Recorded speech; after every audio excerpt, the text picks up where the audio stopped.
On behalf of the GMA and Marketing Association, welcome to our Pastoral session. So definitely very happy that everyone's able to make it. And today's Pastoral session, we are honored to have Professor Suwinski, who has been with Johnson for quite some time, as you all know. So just to give a little background before we get started, Professor Suwinski leads our SSO immersion, and he's doing a fantastic job, I need to say. And he also teaches our strategy and strategic alliance courses as well.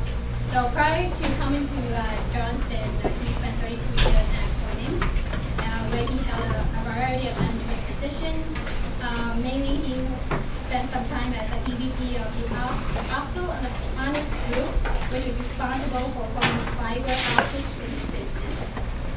In that role, he led 13 plants in 8 countries, and also won the Malcolm Baldrige National Quality Award. Prior roles in Corning, he was the SVP of Telecommunications Product Division, VP and Area Manager for Asia, and VP for Corning Latin America and Asia Pacific. So, also, fun fact about Jan is he plays polo, and he's actually the Secretary Treasurer and Club Delegate to the U.S. Polo Association for the Central New York Polo Club. And in 2006, Suwinski was elected to the Cornell Polo Wall of Honor. So let's welcome Professor Suwinski.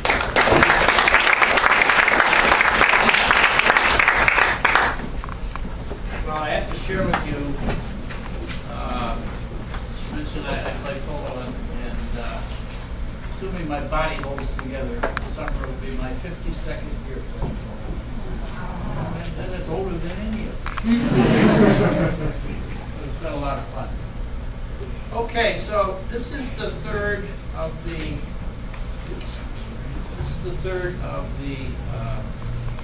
passport sessions I'm doing with the General Management Association. I understand we have the Marketing Association here too. And the topic for this session is P&L, and most of I'm assuming all of you know how to read a P&L. So what I want to focus on is if you're a general manager, how do you get value from your P&L beyond just reading the numbers? So I really want to focus on the insights that you can get from P&L. By way of background, if you're a general manager, you're running a business, and you have to understand these 3 basic financial statements, the income statement, the balance sheet, and the cash flow. Now, if you're running a business in a large company, the balance sheet and cash flow will be done at the corporate level generally. So it's really the income statement for your business that's most important. And what I want to talk about is some of the common financial metrics that general managers use. And spend most of the time talking about insights that you can get from understanding your P&L. Now, I'll say right up front that you need the help of your CFO or financial manager to get these insights. It's the published documents that you get every month or every quarter are going to tell you what you need to know. And what I'm going to do is show you the questions that you should ask your CFO to work on and inform you about. I gave on the back of the agenda sheet is a blank sheet called income statement. So you can write on that. What I'm going to do is just go through this line by line.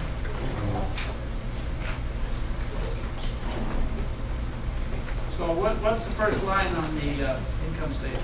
Sales. What kind of sales? Net sales. Gross sales. Gross sales or net sales? Gross sales. Gross sales. Right? Now, can you see that? So, you said gross sales, and that's right, but on a lot of P&Ls that you see, particularly in annual reports, they start out with net sales. But as a general manager, you want to look at gross sales.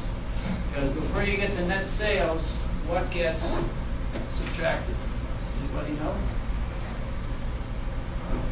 Canceled sales.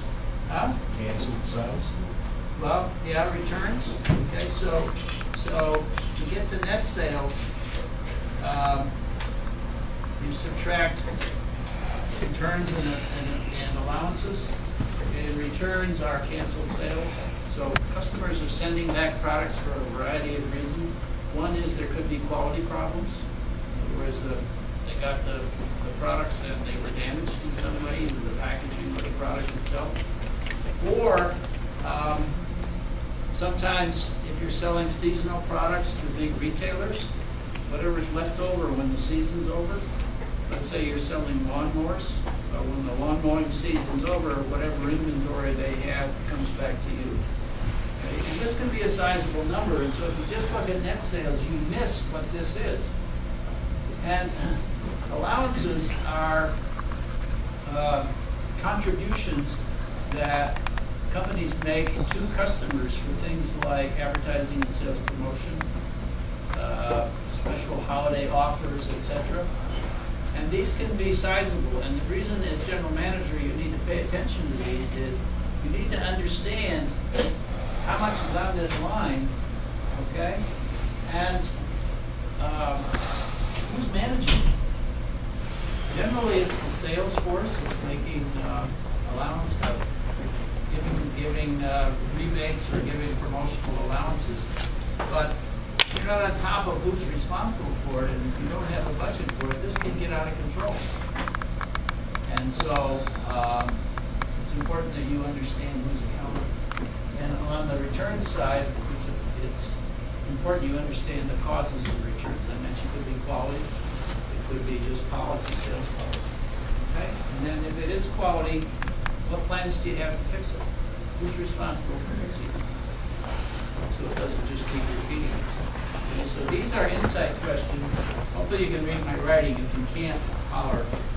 But these are questions you need to ask, further analysis be done on so that you really understand what's going on the returns and the allowances side. Okay, then we subtract returns and allowances from gross sales, and we get net sales.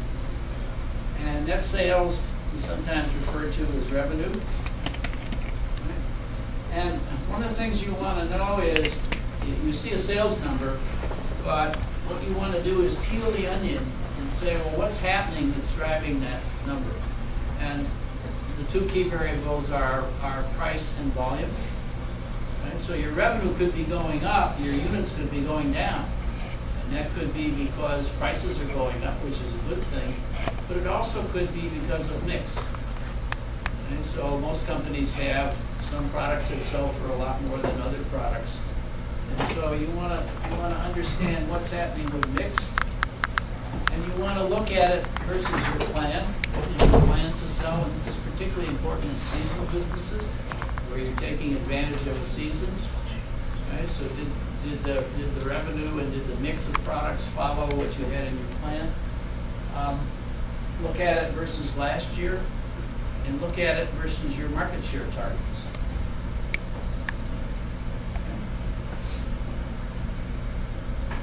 You know, one of the companies I'm involved with as a board member, their big season is the Christmas season. And so if you just if you don't understand the cycle of their business, you can get the impression that they're doing worse or better in the earlier parts of the year. But you really have to understand the plan, which is back end loaded around Christmas. Any questions so far? Ask me questions as we go along. Okay? All right. So what do we subtract then from sales? What's the next? So we know what our sales are. How do we get down to profit? Cost of goods sold. Cost of goods sold. Very good. Cost of goods sold has a lot of pieces in it that you need to look at. So there's direct labor, direct materials, overhead at the manufacturing level, depreciation, one-time charges, for example, if you write off inventory, or if you have an asset impairment. And one of the companies I've been involved with Warranties is a big issue, and so they break that warranty expense out as a separate line. And so let's just walk down through here. So for direct labor and direct materials, one of the companies I'm involved with they make RVs, and they have several divisions. And so they're using common materials, common manufacturing processes. And one of the things that's instructive to compare is the performance of one division versus another on labor and materials. And what you find is some divisions are more efficient than others.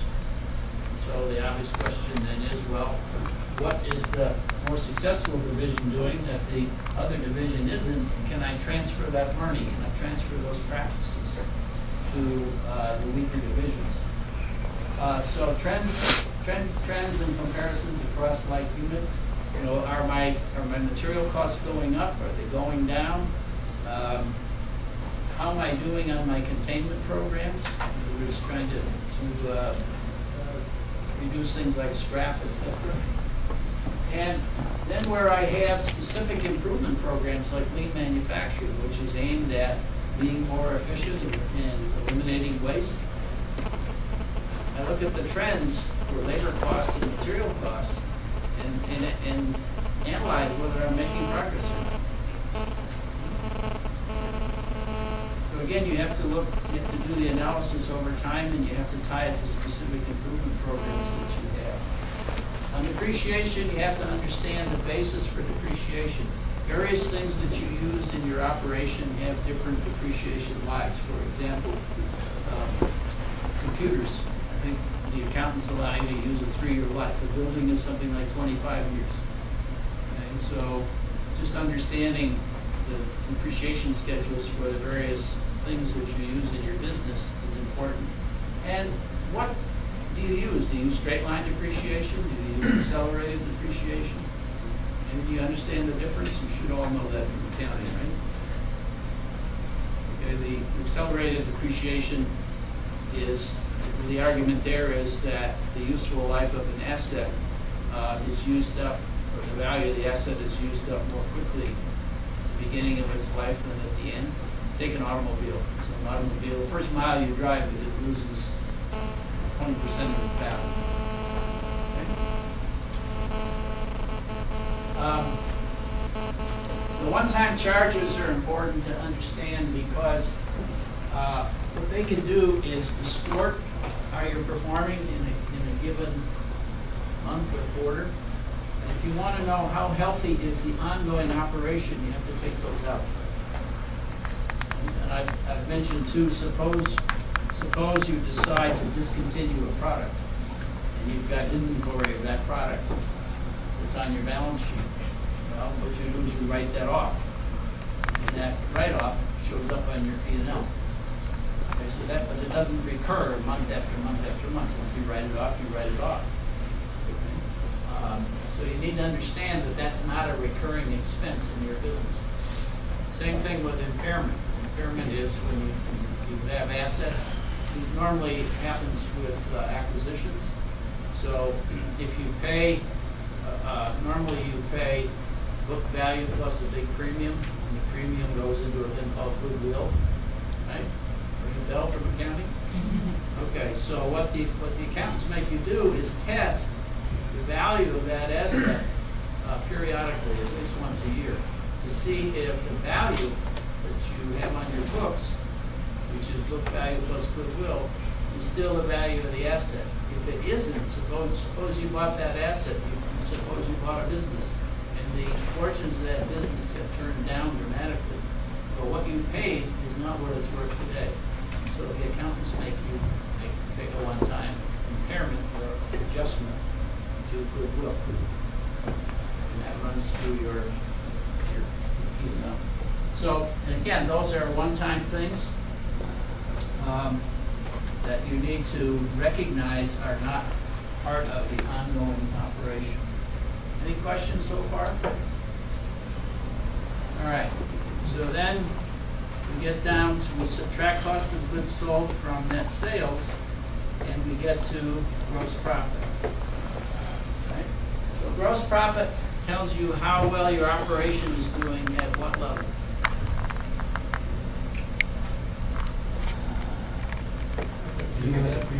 Free interest. But think about your operation. So you've got let's say it's a manufacturing operation. So you have a factory, and you've got a sales force, an R&D, some overhead. So which person in your organization is most interested in gross profit and gross margin? Operations. Yeah. Okay. So that what gross margin tells you, or gross profit tells you, how well am I doing in the manufacturing, or if it's a service operation, in the creation and delivery of that service, or the creation of that service. So, for example, operations managers are very focused on gross margin. And gross margin is gross profit divided by net sales. It's expressed as a percent. And what you can do as a general manager is you can compare yourself to your competitors on that dimension. See if you are as effective as your competitors. Are you gaining ground, losing ground? Okay. Everybody okay so far? All right. And then we go to, what do we subtract next? SG&A. What is SG&A? Huh? Sales, general, and administrative. Okay, so it's the activities that are necessary to realize sales that don't happen in the factory, or if it's a service company that don't happen in the unit that's actually creating the service. Okay, so we subtract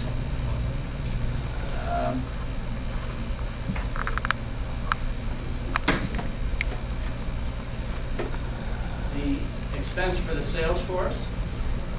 We have a bunch of salespeople. For marketing, and a big part of marketing is advertising and sales promotion for a lot of companies. And when it comes to marketing, you normally have some specific programs in marketing that you're spending quite a bit of money on. It can be a new product, or it can be an initiative, for example, an advertising campaign, or developing a separate channel. A lot of companies, somebody was asking me this morning, I was doing sessions for the group from Osram, doing executive ed for them, and they were talking about their growing business in online sales. Well, that's a marketing initiative. It costs money to set up those channels and create awareness and so forth. So what you want to do is you want to take a look at, A, how much am I spending against these specific programs, and then if you go back up to the sales line, you can ask yourself, am I getting the results for the amount that I'm putting in? Okay? And the problem that companies have with advertising and sales promotion is it's one of these mushy things. You cannot say, well, I spent $1 on advertising and I know that I got $2 worth of sales. It's not that precise. Okay? So, and that's one of the things that's frustrating for many companies is they can't make this link. It's like IT spending. I spend a bundle on computer systems. And I remember one of the CEOs I was involved with, he kept saying, well, prove to me this is a good investment. What's wrong with the computers we have? You know, that's a hard sell. So anyway, you know what you're spending, and what you should ask is, give me an analysis that shows me the results. If we're introducing a new product, and we're spending a certain amount of money to launch it, are we getting the share we thought? Are we making the gross profit that we thought? Okay. Then we go to corporate costs. And normally if you're a business in a multi-business corporation, you will get a corporate charge. This is the privilege of being part of a corporation that has a CEO, a CFO, a legal department, a corporate PR department, a fleet of jets, et cetera, et cetera. And this is always As a business person, you always complain about this, because it's always too high, but it's a non-returnable serve. So, you know, suck it up and go on to the next thing, save your powder. But there's certain corporate costs that are allocated to the various businesses. Then IT is usually broken out as a separate cost. And then R&D. Sometimes you find R&D and SG&A, particularly for companies that rely on a steady stream of new products and spend a fair amount on R&D, it's broken out as a separate line. And as a business manager, you want to ask, okay, fine, we're spending $200 million on R&D. You know, what's the portfolio look like? And by that I mean we want to look at what's in the pipeline. So, and is it moving forward towards commercialization at the rate you thought? And you have some projects that are near-term projects. You have projects that are longer-term. So this is what I mean by the portfolio. So what does my future look like coming out of R&D? Am I happy with it? And for the amount I'm spending, do I think I'm making good progress? We want to be sure that there are business cases. R&D folks have a tendency, unless you insist on business cases, to just spend and spend and spend. And particularly when they hit road bumps in the road. Now the business cases are done in collaboration with the sales and marketing folks. But when you look at your new product portfolio, as a general manager, you want to be sure that there's some good thinking about what the projected payoff is going to be for these products when they go into the marketplace. Right? And that's expressed in business cases, yes. So I had a question regarding, let's talk about IT. When a company invests a couple of $1 million in setting up an ERP system, is that considered as a capital investment or is that considered as IT? I'm not an accountant, I don't know specifically. I think that would be considered a capital investment. But then the cost of running that system every year would be a portion to the businesses. Okay, but I'm not 100% sure on this. Anybody know? Is there anybody here who's an accountant? No? Okay. Yes, you're an accountant? Yeah, we capitalize that. Okay. Because usually that's several $1 million to make that investment. Any questions so far?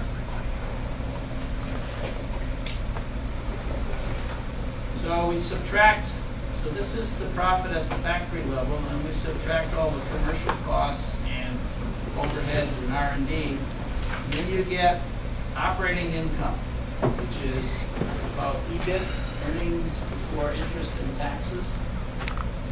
And another metric that's very important for business managers, general managers, is operating margin percent. And that's operating income divided by net sales.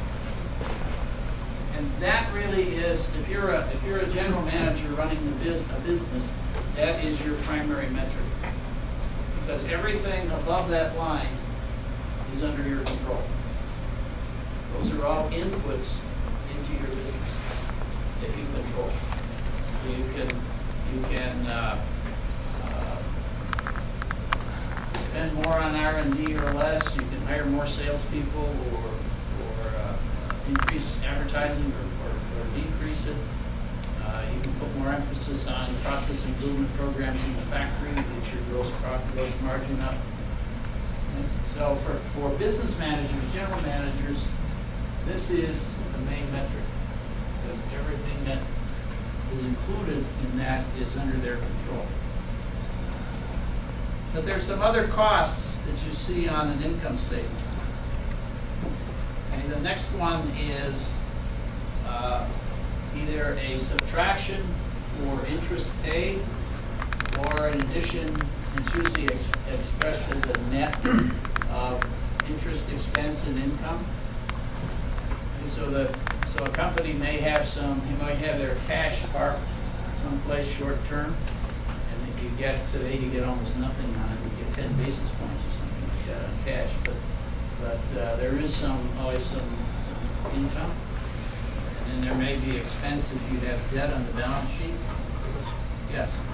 Just going back to what you said about hardware costs. Yes. I mean, is that considered, like, going back to the IT flex, is that considered like a one-time expense, or it's capitalized, like, you know, like for someone who's buying a car? Well, it would be analogous to buying a machine. So it's a capital expense, and then there's a depreciation cost every year. And that would probably show up on your IT line as an expense. It'd be allocated. So if a company puts in an SAP system, let's say they spend $10 million on it. Okay, so that's accounted for as a capital investment at the corporate level. But what they say is that then they depreciate that investment over time. And they say we have to spread that among the businesses because you're going to be using that asset. So your business is going to get a portion of it as a yearly charge. And then you're going to have some IT people in your business dedicated to your business. You're going to pay for that. That's essentially incorporated cost, right? Corporate costs you're going to get your share. Right. Yeah. Okay. There's no free lunch if you're a general manager, unfortunately. Okay, interest, income, and expense, or expense and income. Then there's another line which is affectionately called other income and expense. And what you need to know as a general manager, even though your main measurement is operating income or operating margin, you need to know what's in there. This won't be reported at your business level. This will generally be at the corporate level. But for example, if the corporation has an asset that is appreciated and they sell it, it would go into other income. If they have investments in their investment portfolio that have gains, it would go into other income. If they have losses, it will go into expense. Okay. So that's other income and expense, and it's just interesting to know where's this coming from. Then the government steps in, says, we want our chunk.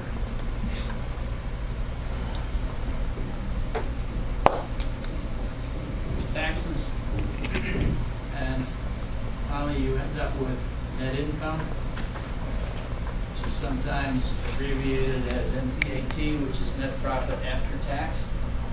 And in all the metrics that are used to measure businesses that are return on metrics, what I've shown up there is return on sales, return on assets, return on investment, return on capital employed, return on equity.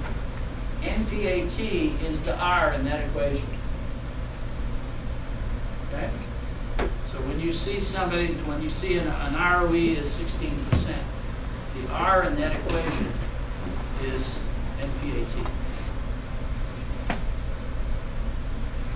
What's the second to last one? Is that ROC? Yeah, return on capital employed, which is very similar to return on investment. Different companies use different measures. So return on sales, return on assets, return on investment, return on capital employed, return on equity.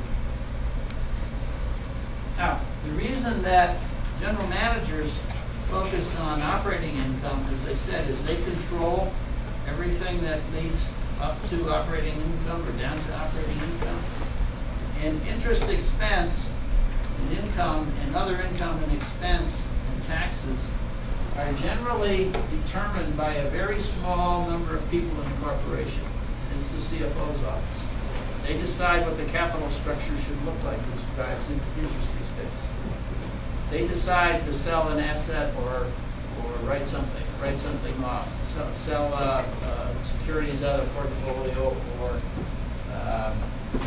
or not, etc. And then you generally have some experts in every company that are focused on tax policy. And there have been some famous cases recently in the press. GE has been criticized for paying no taxes. There's an army of tax accountants in GE that work to get those taxes down. The thing that the press doesn't tell you, and so the average citizen thinks GE is taking advantage of the country. Because the reason they're not paying any taxes is they went through a period where they lost a lot of money for several years. And they have tax carry forwards that they're able to write off against this year's income. The press never tells you that. They just paint GE as a big bad guy. Okay, so there's the P&L. Any questions? So the punchline is, this is all interesting, the stuff on the left-hand side, but as a general manager, you want to ask for an analysis like I've listed here of what's behind, what are the drivers of those numbers, so that you can understand the trends that are happening in your business. Okay? Everybody with me? Questions? All right, I'm going to cover, just some other metrics. So what you see a lot in finance is this acronym EBITDA, which is EBIT, up above, operating income, plus depreciation and amortization. And this is a surrogate for the cash generating capability of the business. Okay? Because depreciation and amortization are not cash transactions. Right? So the EBIT is how much money do I have left from operations, and then I add back depreciation and amortization, which I've subtracted as an expense, but it's not a cash expense. Okay? And that tells me approximately how much cash comes out of the business. And EBITDA is a multiple that the investment community uses for deals. So how many times, what's the multiple times EBITDA that I'm going to pay for a business? Basically what they're saying is, this is how many times cash flow I'm willing to pay for the business. And implied in there is, if I have this cash flow, I'm going to get my investment back over X years. But that's the makeup of EBITDA. Any questions about that? All right. A couple of other things I wanted to share with you is, I've already talked about the first one is understand the drivers of change and ask, why are they happening? Use these questions to satisfy yourself that your specific initiatives and programs, I'm thinking of advertising and sales promotion, I'm thinking of lean manufacturing, I'm thinking of setting up new channels of distribution, are paying off. I've already talked about one-time events from the ongoing business, and here's some examples. I think I've mentioned these already. One I haven't mentioned is adding to or reversing reserves. So what companies do is they say, look, I'm building products, and I know that I'm going to have down the road when these products get out in the marketplace, I'm going to have some warranty claims. I know for sure that there are going to be problems with some of my products. And so what I will do is I'll set aside a reserve on the books to pay warranty claims. So I'm creating a piggy bank from which I will pay these warranty claims. And then what happens is I accumulate experience over time, and my reserve is either too big or it's not big enough.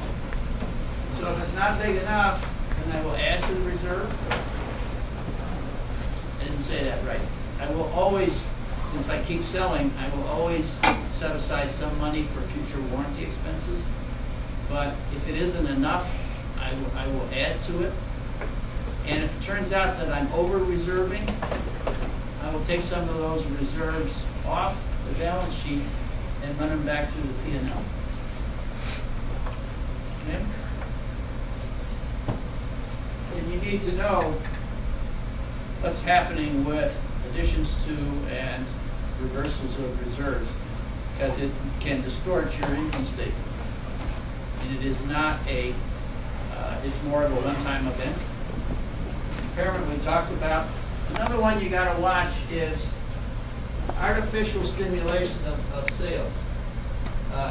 There's some examples. Last year, the government put out an $8,000 sweetener to first-time home buyers.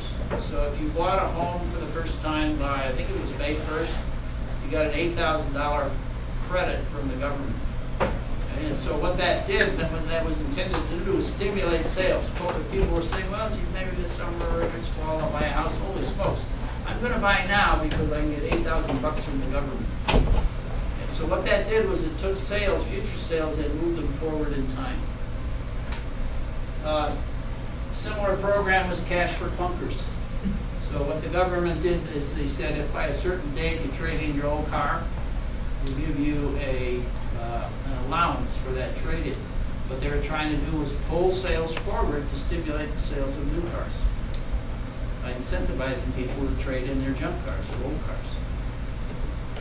The thing you have to watch in the business, so these are two examples that have just happened recently. The thing you have to watch in your business is buy-ins, particularly at the end of the year, that pull sales forward from future periods. And you got to watch it. This is where you need your lawyer to help you too, because this is can be called channel stuffing. And the way it normally works is you say to your customers, look, on January 1st we're going to have an 8% price increase. Oh, I can't stand 8%. Well, if you buy in December and take delivery in December, you'll avoid the price increase. So people buy the first quarter's inventory in December. Okay? And when you look at your P&L, the fourth quarter and that year looks fabulous because you got all these sales you dragged out of the first quarter. And you got a problem as a general manager because you're going to have a weak first quarter. Okay? But you got to watch out for these kinds of distortions. And particularly as a general manager, you got to be sure that your salespeople aren't doing something you're not aware of and getting you in trouble for channel stuffing. Okay, the last thing I wanted to mention is if the economy's down or your company's not doing very well or your business isn't doing well, and I guarantee you all of you will go through these times in your careers. So the green eye shades at the top say, we got to save money. We got to cut costs immediately. And the three favorite ways that general managers do this, first thing I do is I cut R&D. And the theory there is, well, I'm not going to realize the benefit of R&D tomorrow. And so instead of spending $200 million, I'll spend $180 million. And hopefully the scientists can make it up over time. You can't read my writing? Short term. Okay, typical short term moves to increase profitability. So one is I cut R&D. I just say, stop these programs or slow them down. And now you got a problem with what do you do about the people, because the people are there, but normally there's some expense involved too. The second one, and this is depending on the business you're in, if you're in consumer products, for example, this can be big dollars, is you just cut advertising. If you're on TV advertising, you're talking about minimum millions. Now look at it's an extreme example, but look at the Super Bowl ads. What was it? Was it 2 million for 30 seconds? Something like that. So if you're on prime time, if you want to reach a broad audience and you want to be on hot shows, you're talking about big bucks. Well, one way I can save big bucks is I just cancel my ads. And the third one is cut training. I'm not going to do training this quarter. And that accomplishes two things. One is you don't pay an outside firm to do the training. And secondly, the people that would have not done their jobs and gone to the training sessions for 3 days or a week are on the job. Okay? So those are three, and I'm not saying these are bad moves. If the green eye shades say, hey, we're in the suit, we've got to save money, these are three ways where you can get fast results. but none of them are free. I mean, presumably you're spending that money because it's benefiting the business. Maybe not immediately in the case of R&D, but down the road. So you're going to pay a price. But when it's crisis time, the attitude is, well, I'll worry about that a year from now. Okay? Questions? Useful? The punchline of this whole thing is, be sure that you're bonded at the hip with your financial manager, and you ask him or her to do the analysis that we talked about so that you understand the why of the numbers. And when you're spending money, you be sure that you're getting the results you want. Yes? What, I guess, what sort of information is typical to get? I know some of us are going into brand management, so at a CPG company, what sort of information are you going to get versus what you have to go out and ask for? You're just going to get the numbers, would be my guess. You may get, if you're a brand manager, you may get some data on market share and brand awareness and that kind of thing. I don't think there's one cookie cutter answer, but you need to get enough insight so that you understand cause and effect. Okay, I'm doing certain things for this brand, either paying off or not, and I don't really understand the drivers of the numbers. Other questions?